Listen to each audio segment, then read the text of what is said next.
Alright, well, the machine's home. I've brought it home, back to my property here.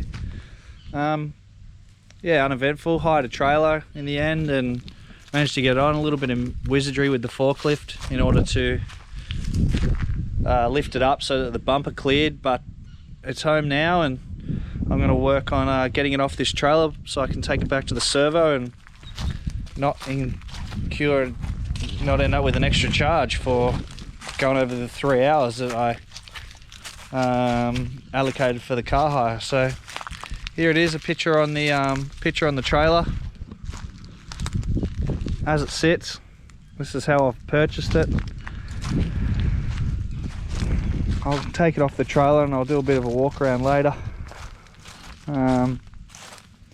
Yeah, give you a bit of an idea of what I've purchased.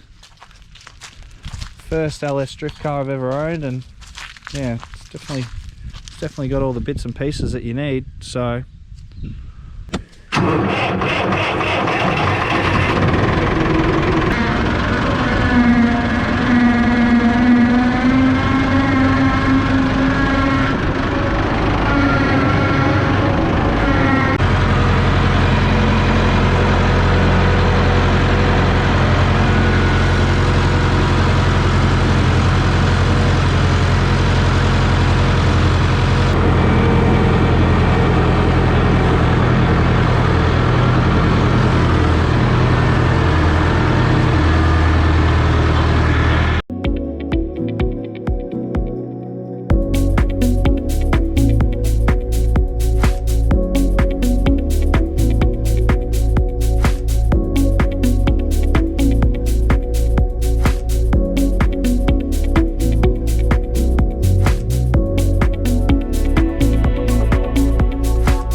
righto, well, she's off.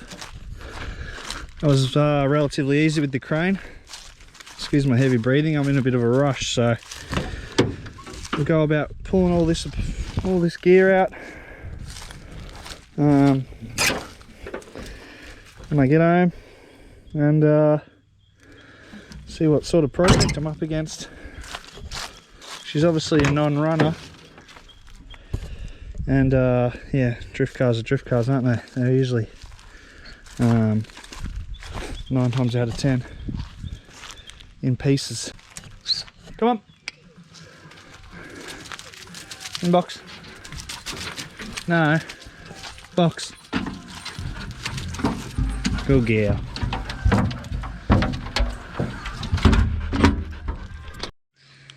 Well, I'm home from all the running around, and I didn't film it, but I pulled all this bits and pieces out of the car. There's nothing really too much to see. It was all just jammed in there.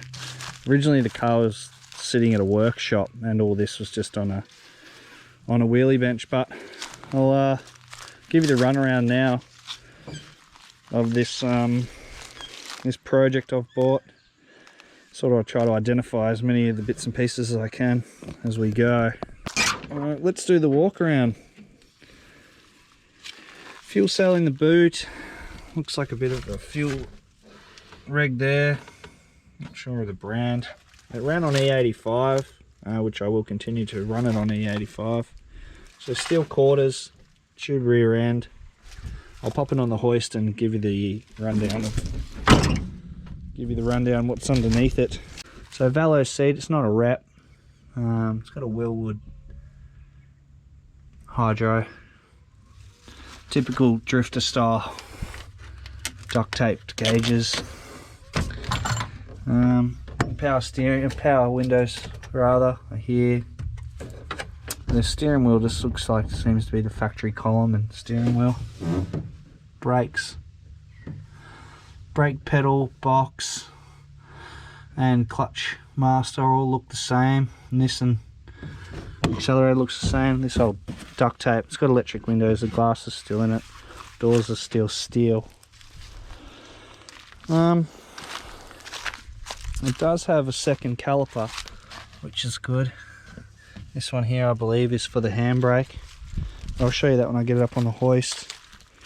So tube front, I believe that's a Sylvia bonnet with a 180SX bumper, so it just sort of leaves you with these little slits which has some form of lights in it. That's the catch can, that's the overflow. Yeah, like I said, it's in bits. It needs a very good tidy up. Sat for 2 years, I'm led to believe, so don't know which harness is what. Looks like it might have some injector plugs on it, maybe CAS. That's temperature. That's a battery positive. You can see it's pretty crusty. Non-boosted brakes by the looks of things. This tyre's flat, but it actually looks like it'll hold air and it's stretched. Another sort of seat. I don't know what this is. OMP, never heard of them. ECU's tucked under here. It's an E38 ECU. Individual coils. Might be a little bit tricky to see with the light. Apparently the cage is ready to be spec'd, like ready to be CAMS approved, and it's built to spec. It actually looks like quite a good quality cage, which is they never painted it because it needed to be inspected first. So bar across the top there, tied in the back. There's all the electrical. This is the electrical department.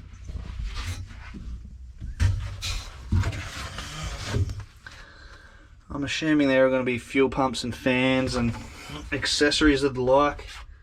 Doesn't look too bad, the electrics actually, all the cabling and so forth. It'll need a tidy up. I don't know about these. This will need a bit of probably a coat of paint, and the tech screws, they're most likely to stay, whatever. I don't think those sort of things are going to bother me too much, just as long as it's functional. I wouldn't mind trying to seal up all of up the trans tunnel, just for, you know, safety, fire. You can see the light through here in the firewall. I think it would be a good idea just to spend some time and pop rivet some metal plates across the firewall and have a little, yeah, just go about sort of trying to fix up some of these gaping holes.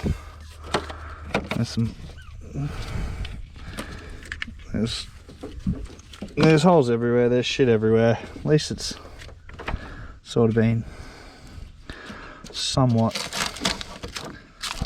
you know, shrink wrapped and whatever else. It's on 85. I've just dropped the injectors off to have them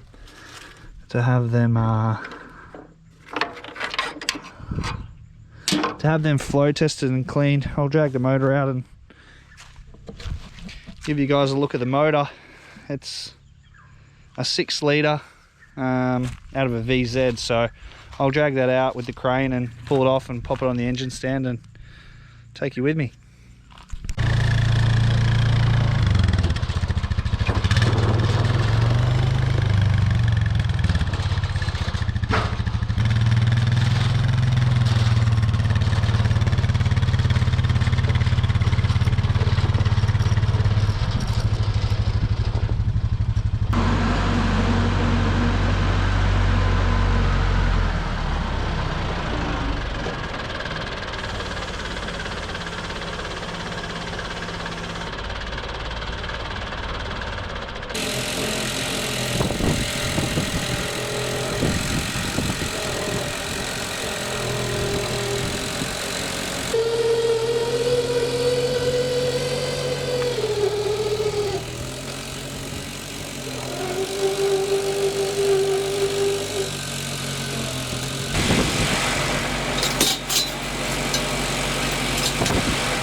So the motor's off the trailer. Use my yard crane there to lift it off. Makes easy work of these heavy big motors. It's a 6 litre out of a VZ, and the motor that came with the car when the fella that I bought it off was a 6 litre as well, but it kicked a rod and he had this motor built. I'll chuck a receipt up, picture of the receipt of the most recent rebuild. It's came out of a VZ. It's got a cam, lifters, push rods. I'll rip the rocker covers off and have a little look. Apparently it's got some goodies, but overall pretty standard. Runs on the 85, 400 horse approximately. I did notice that it's had some welding done. I'll give you a little look. It's had some welding done in the past.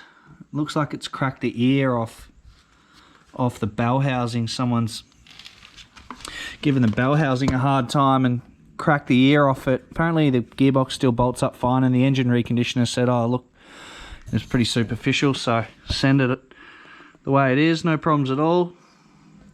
That's what I'm hearing. So it's out of the car because it got rebuilt and got reinstalled, only to find that the sump gasket was leaking, and he reckons it was leaking along here, and quite seriously too. So they pulled the motor out, and then that's where the project ended for this particular fella. And 2 years down the track I bought it, so I'm pretty interested to dig into it. It's rough as guts, just like the rest of the car. I've ordered a bypass hose for this heater here, and I'm not too sure if it makes any difference whether you just block it off or not.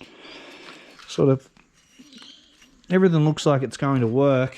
Obviously I'll pull the sump off it in a later video and make some repairs. This looks like it's just blocking off a water gallery. I'm not familiar with the LSs too much, but I'll probably put a brass plug in there if that's the case.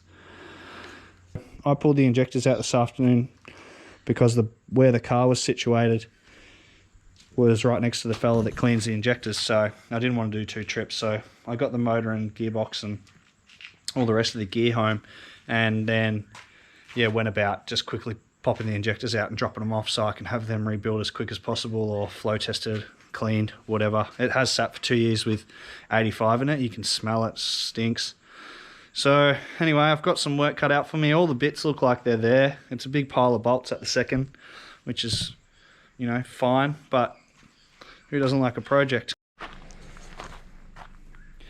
Gearbox, as it's been purchased. Sorry about the sun, the shadow there.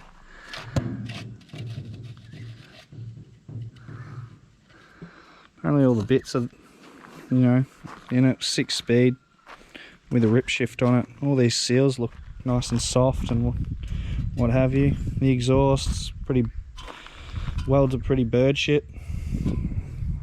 I'd say someone's homemade. I'd also suggest it's probably 4-inch and just being cut from a Sylvia exhaust at some point. You might even find that muffler there has like HKS or something written from its day as an SR. Something written there. Anyway, it can stay. I'll just reseal it all and put it all back on. No big deal. That's the nature of the beast. But yeah, looking forward to getting stuck into it. I've got a bit of a busy weekend here at my property, outside of half a dozen other projects, but we'll get to it. The time will come.